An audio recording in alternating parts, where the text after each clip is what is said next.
Qing's prose on beauty's unlucky life. There are two reasons why these four words are often linked together. First, if a beauty is not destined to have a bad fate, her beauty is often not known, so there is no talk about it. Second, if the person is not a beauty, the fact that he is unlucky is considered ordinary and there is nothing to talk about. This is the origin of the unlucky fate of beauties. There are many beauties in the world, and even on the Chiffre road tram, I often find neat and good-looking girls. Their eyes were dark, and they looked back and smiled, revealing to rows of thin, white teeth.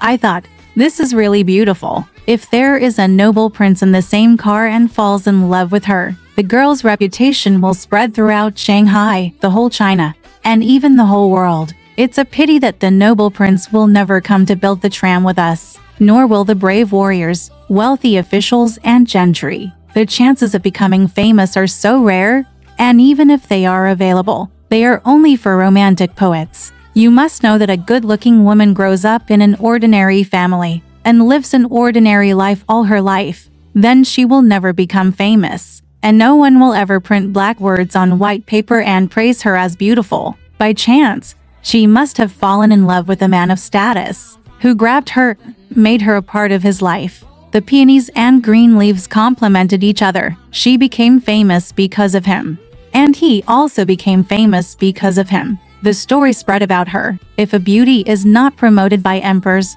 generals, heroes, talents, etc., then she is said to be incredibly beautiful, and not many people will know about her. For example, she grew up in Yellow village and washed her yarn every day, although there were a few shepherd boys, woodcutters, fishermen, and others who ate her. Could her reputation spread to villages dozens of miles away? Even if one day she was raped by a waterman and the government moved into government, at most only people in a town would know about it. People in a city would be enough, and the place would be filled with high-ranking ministers, spread for centuries, and make poets and poets sing endlessly. Woolen cloth? It was also a coincidence that she deserved to become famous. One day when she was washing her hair, someone who was sent by Fandier to find a beautiful woman happened to catch a glimpse of her, so she offered her to him at Dr. Fan's house, and then presented her to the throne of Yu. In front of me, I presented 3 offerings to Fu Chai's palace, so her beauty became famous, and her bad fate was inevitable. Indeed, in the past, the palace was the birthplace of beauty's misfortune. When a girl as beautiful as a flower enters the palace, she will either have no chance to see a man stay in a vacant house until he grows old, or she will have the chance to be played by the so-called emperor who is arrogant, violent, vulgar, and bad. That guy has a lot of power, some money, some minions, and all kinds of treasures like etiquette and pharaoh to serve as amulets for him. Once a beauty comes into his hands, he can no longer expect to be respected and loved by him. On the contrary, he only knew how to ravage her, and she had no choice but to endure and let it be ravaged. He may be an old man, physically weak due to excessive promiscuity, has a bad temper. Of course he has a bad temper, has no literary or military talents, and it is hard to hope that he will be upright and beautiful. But you have to endure it and be grateful. It would be treacherous not to endure and be grateful for the royal favor he has given you. When I read the 2 lines in Song of Everlasting Regret, there is no leisure time for the banquet to celebrate the joy, and the spring travels from spring to night. I always felt that the jade ring was too painful, so it would be better to sleep under the quilt as soon as possible and get permanent rest. The emperor was like this, and the dignitaries under him were not much different. Therefore, it was probably very difficult for a beautiful woman to marry a rich man. The reason why many beautiful women had no descendants was probably because their men had lost their reproductive capacity due to excessive dissoluteness. It was not necessarily possible at that time. There are reliable contraceptive methods, and unsatisfactory marriage is a very bad fate. An ideal marriage should be one of equal talent and appearance. The so-called equal talent and appearance does not just mean that men are talented and women are beautiful. What I mean is that men's talents are commensurate with women's talents, and men's appearance is also equal to women's appearance. If both men and women have equal talents, they will be mentally happy, and if both men and women have the right looks, they will be physically satisfied. This is the most perfect way to balance both spirituality and self. And it must be stated first that the so-called talent and appearance here are also used in a broad sense. Talent includes all thoughts, knowledge, hobbies and interests, and does not specifically refer to skills, such as poetry and painting. Appearance also includes age, health, cleanliness, and it's not about one face. In addition, there is something more important, which is the importance of morality. In a marriage, if one party is immoral, even if they are equally talented and beautiful, they may not be happy. As for a man with status who wants to take advantage of his superior power to woo a woman's body, or a good-looking woman who wants to take advantage of her beauty to woo a man's money, then his motives are despicable and his moral concepts have completely disappeared.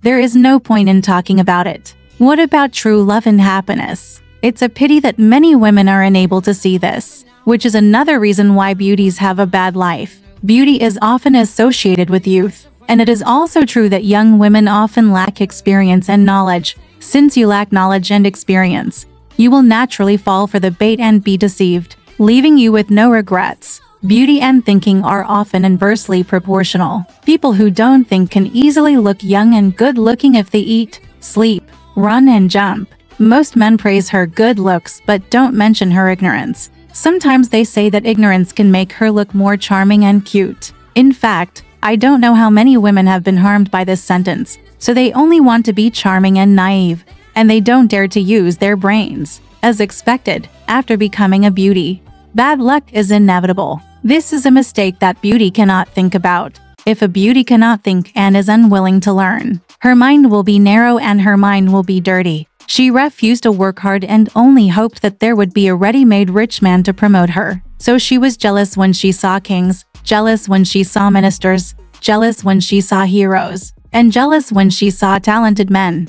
As if she just wanted to be the concubine of these people, but worth 100 times proud. There are more and more peers every day, so you compete and I compete. Everyone competes for their beloved. One person is proud, 10,000 people are sad, and there are less stories of beauties suffering fate. This is really cheap for a man. He chooses the best from the best, copies the best from the best, and goes back and forth, staying happy until he dies. Sometimes they can have 3 wives and 4 concubines, taking in everything. Although monogamy is prevalent nowadays, there are still too many beautiful women who want to marry ministers and managers. The union between a rich and powerful man and a young and beautiful woman is the most common thing, and the most dangerous thing. Most of the rich and powerful men are cunning, while many of the young and beautiful women are ignorant and unlearned. How can they be safe if they don't get filled? This beauty has more chances of misfortune. As for the fortune-telling person,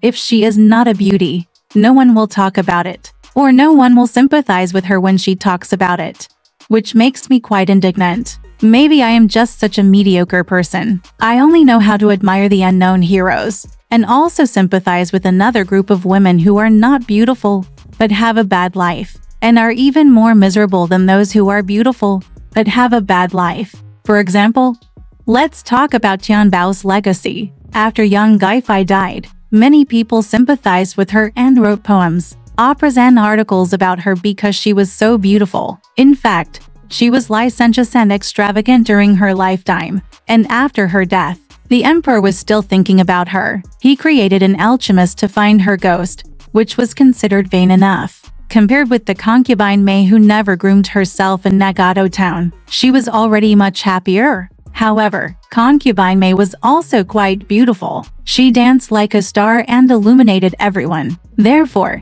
some people shed tears of sympathy for her loss of favor. She was much happier than the unlucky queen and the ladies of the white-headed palace. Those who were not beauties in normal times, women have no one to love them, and a handful of pearls are given to comfort them in their loneliness. In times of chaos, there is no one to protect them. After the dead die, the rest will only continue to live in bleak years until they die of old age. Isn't this a worse fate? To be honest, historians are often the most snobbish. When criticizing women, their merits always follow beauty. A beautiful woman who becomes someone's little wife feels that she should be pitiful if she lives alone. Like Feng Shaoqi, she should be blessed if she lives alone. If Liu is like this, She doesn't care about the happiness, anger, sorrow, and joy of the two eldest wives. But if the eldest wife of the family is beautiful, but the younger wife is not as beautiful as her, then pity or blessing should be transferred to them. Isn't it true that all women who are not beautiful deserve to die, and only beauties deserve to have a bad life?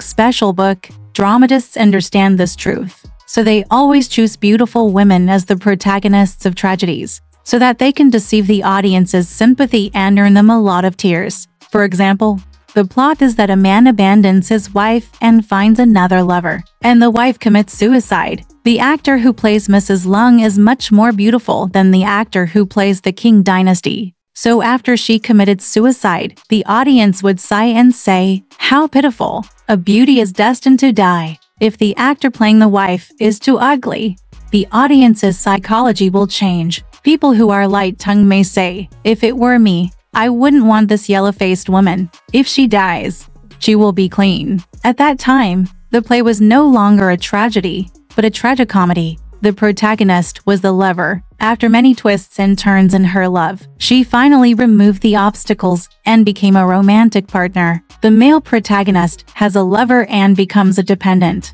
The power of beauty. No wonder thousands of women risk their lives just for the reputation of being a beauty, only to regret it when the beauty gets older. Men also have beauty and ugliness, but since it has little to do with misfortunes and blessings, their desire for beauty is far less intense than that of women. Women are willing to sacrifice everything in order to pursue beauty. In the end, it is always like fishing for the moon in the water. It is clearly in their grasp, but it flows out of their hands. Time is like flowing water, and beauty is like the shadow of the moon in the water. Don't say that any woman can't grasp it tightly, even if the moon is really holding the water in her hand. What she holds in her hand is just an empty shadow. As for the real moon, it is like the beauty of a person's personality and inner beauty. If it can be made bright and clear, it will emit eternal brilliance. A beautiful woman is not necessarily unlucky. A beautiful woman without knowledge is like fishing for the moon in the water. She may lose her footing and fall into the water at any time, and suffer disaster. Alright, this part of the story ends here. Want to know what happened next? Let's listen to the breakdown next time.